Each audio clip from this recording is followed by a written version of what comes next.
İlkin Çərkəzoğlu, aranjman Murad Əlizadə.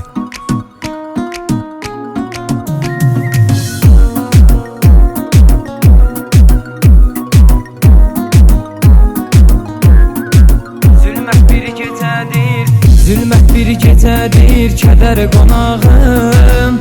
Həyatda sönübdür ömür çırağım. Gözümün önünə gəlir xəyalın. Həyatından əsir əlim ayağım. Sevgimiz yalandı, hədərdi gördüm. Son anda qüssədi, kədərdi gördüm. Sevərək ayrılmaq çətindir mənə. Hər günüm əlimdən betərdi gördüm. Betərdi gördüm.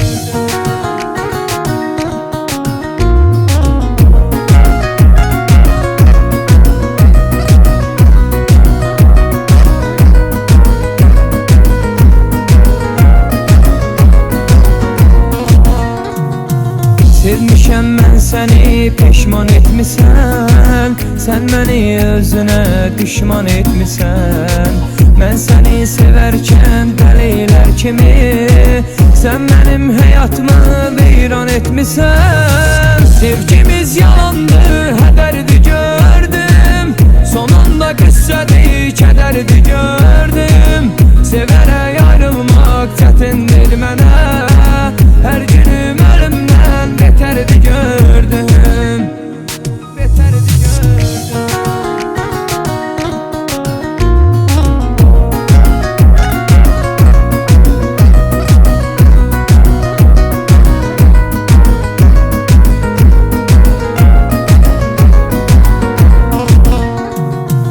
Hansı üzünə döndün axı sən mənə? Gəlmisən dərd verib gedəsən yenə. Sən ki vəfasızsan, bilirsən ey yar. Mən necə etibar eyləyim sənə? Sevgimiz yalandı, hədərdi gördüm.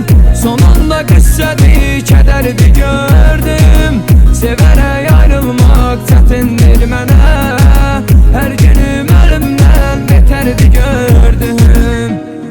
Betərdi gördüm.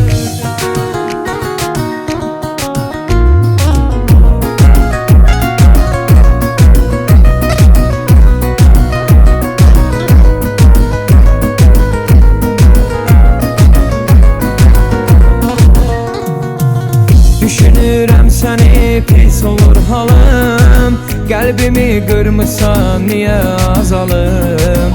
Getmir xəyanətin gözümün önündən. İstəmirəm daha xəyala dalım. Sevgimiz yalandı, hədərdi gördüm.